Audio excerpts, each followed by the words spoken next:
Mercedes GL. This one is a 350, a diesel version for transfer case chain replacement. For the diesel, the full exhaust has to be dropped to be able to access the transfer case.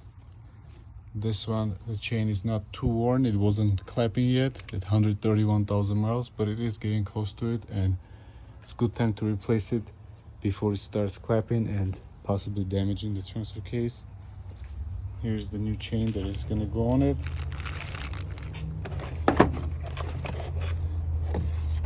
This way, here's a part number. Very nice car.